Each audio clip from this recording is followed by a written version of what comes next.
지금부터는 조용한 묵상 시간입니다. 그냥 마음을 내려놓고 천천히 따라오시면 됩니다. 오늘 말씀은 한 절입니다. 잠언 10장 25절. 회오리 바람이 지나가면 악인은 없어져도 의인은 영원한 기초 같으니라. 아멘. 말씀은 짧지만 이 한 절은 우리 인생을 깊이 비춥니다. 살다 보면 바람 같은 시간이 옵니다.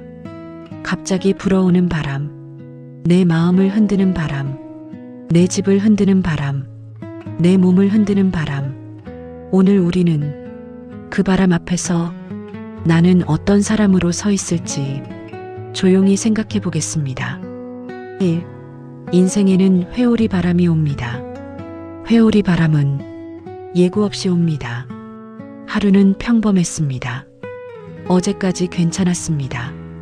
그런데 어느 날 바람이 확 불어옵니다. 몸이 갑자기 아플 때도 그렇습니다. 가정에 일이 생길 때도 그렇습니다.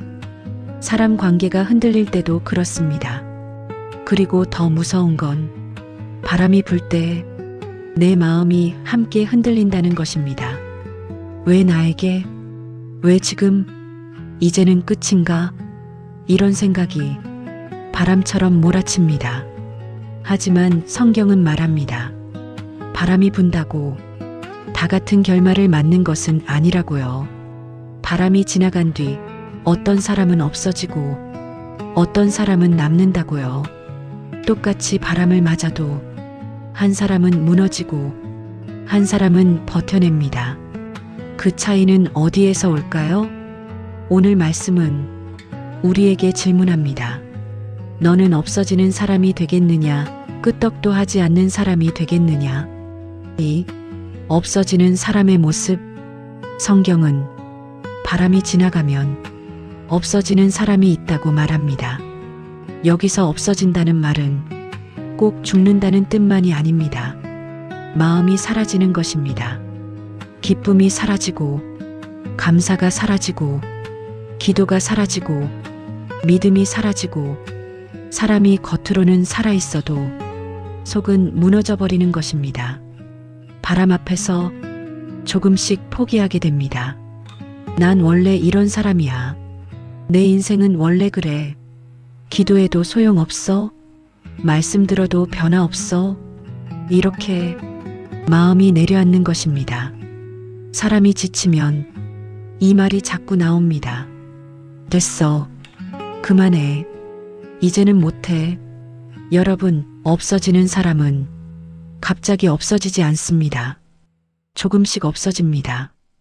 조금씩 마음이 줄어들고, 조금씩 소망이 줄어들고, 조금씩 사랑이 줄어듭니다.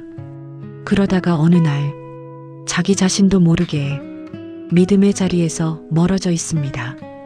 주님, 제가 그렇게 없어지는 사람이 되지 않게 해주세요.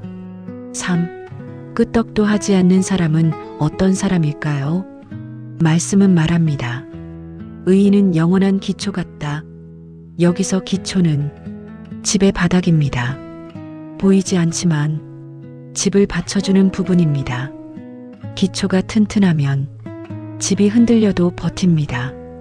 기초가 약하면 집이 무너집니다. 인생도 그렇습니다. 겉으로 보기엔 다 똑같이 살아갑니다. 하지만 바람이 불면 차이가 납니다.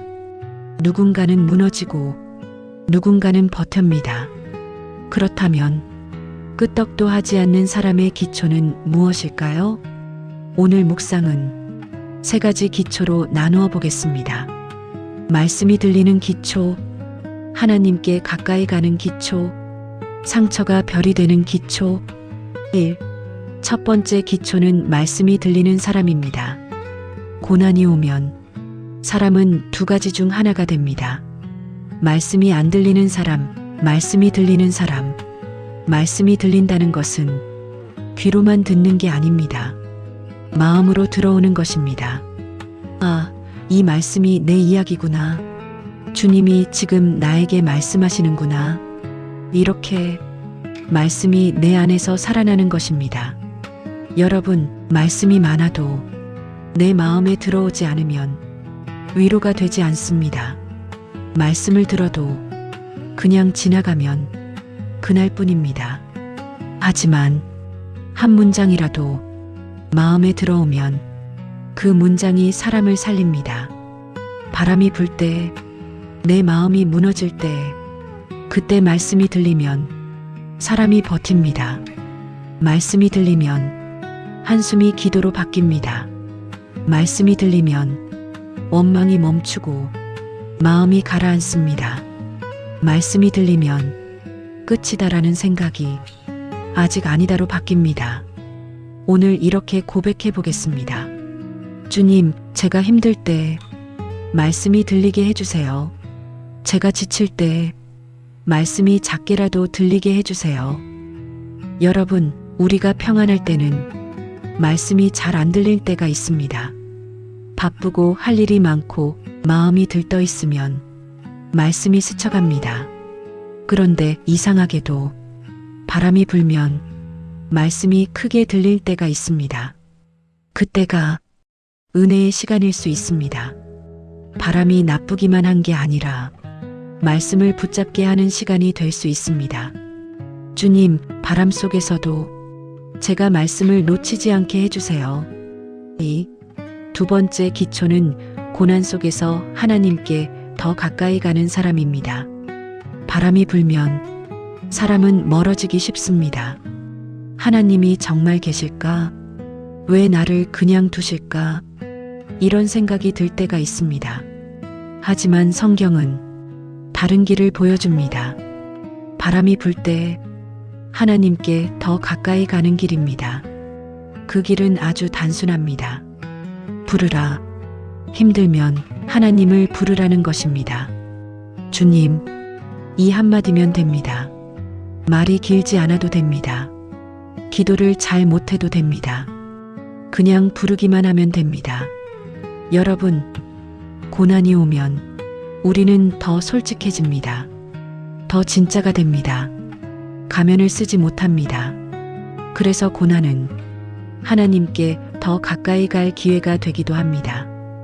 혹시 지금 여러분에게 바람이 불고 있습니까?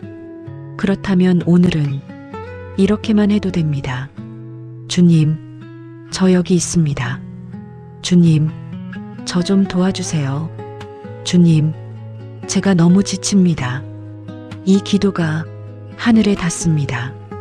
하나님은 우리를 괴롭히려고 부르시는 분이 아니라 우리를 붙들려고 부르시는 분입니다. 그래서 바람이 불 때 하나님께 가까이 가는 사람은 끄떡도 하지 않습니다. 왜냐하면 자기 힘으로 버티지 않기 때문입니다. 하나님의 손으로 버티기 때문입니다. 3. 세 번째 기초는 상처를 별로 만드는 사람입니다. 사람은 누구나 상처가 있습니다. 말로 생긴 상처도 있고, 사람 때문에 생긴 상처도 있고, 몸 때문에 생긴 상처도 있습니다. 그런데 상처에는 두 가지 길이 있습니다. 상처가 상처로만 남는 길, 상처가 별이 되는 길. 별이 된다는 것은 상처가 없어졌다는 뜻이 아닙니다. 상처가 의미를 갖는다는 뜻입니다. 그때는 정말 힘들었지만 주님이 나를 놓지 않으셨다. 이 고백이 생기는 것입니다. 상처가 상처로 남으면 사람은 그 자리에서 멈춥니다. 하지만 상처가 별이 되면 사람은 그 자리에서 다른 사람을 위로할 수 있습니다. 왜냐하면 자기가 아파봤기 때문입니다. 자기가 울어봤기 때문입니다. 그래서 남의 눈물을 함부로 대하지 않습니다. 여러분, 우리가 바라는 것은 상처가 없어지는 것일 수도 있습니다. 그런데 하나님은 때때로 상처를 바꾸어 주십니다. 아픔을 위로로 바꾸어 주십니다. 눈물을 기도로 바꾸어 주십니다. 기억을 간증으로 바꾸어 주십니다. 주님, 제 상처를 별로 바꿔주세요.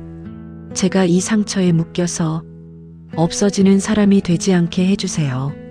이 상처가 언젠가 누군가를 살리는 빛이 되게 해주세요. 4. 바람이 지나가도 남는 사람의 삶. 말씀은 말합니다. 바람이 지나가면 어떤 사람은 없어지고 어떤 사람은 남는다고요. 여러분, 남는 사람은 특별한 사람이 아닙니다. 완벽한 사람이 아닙니다. 강철 같은 사람이 아닙니다. 그저 기초가 있는 사람입니다. 말씀이 들리고 하나님께 가까이 가고 상처가 별이 되는 사람. 그런 사람은 바람이 불어도 끄떡도 하지 않습니다. 여전히 떨릴 수 있습니다. 눈물 날 수 있습니다. 무서울 수 있습니다. 하지만 무너지지 않습니다. 왜냐하면 밑이 붙들려 있기 때문입니다. 이제 마지막으로 말씀을 다시 천천히 읽겠습니다. 회오리 바람이 지나가면 악인은 없어져도 의인은 영원한 기초 같으니라. 아멘. 주님, 저는 없어지고 싶지 않습니다. 바람 앞에서 마음이 사라지고 믿음이 사라지고 소망이 사라지는 그런 사람이 되고 싶지 않습니다. 주님, 제 안에 기초를 세워주세요. 말씀이 들리게 해주세요. 바람 속에서도 말씀 한 줄기라도 제 마음에 들어오게 해주세요. 주님, 고난 속에서 멀어지지 않게 해주세요. 오히려 더 가까이 가게 해주세요. 주님, 부르는 그 기도가 제 숨이 되게 해주세요. 주님, 제 상처가 상처로만 남지 않게 해주세요. 언젠가 누군가를 위로하는 별이 되게 해주세요. 오늘 내 눈물이 헛되지 않게 해주세요. 주님, 바람이 불어도 끄떡도 하지 않는 사람으로 살게 해주세요. 제가 강해서가 아니라 주님이 붙드셔서, 제가 대단해서가 아니라 주님이 기초가 되셔서 오늘도 그 손을 놓지 않게 해주세요. 예수님의 이름으로 기도합니다. 아멘.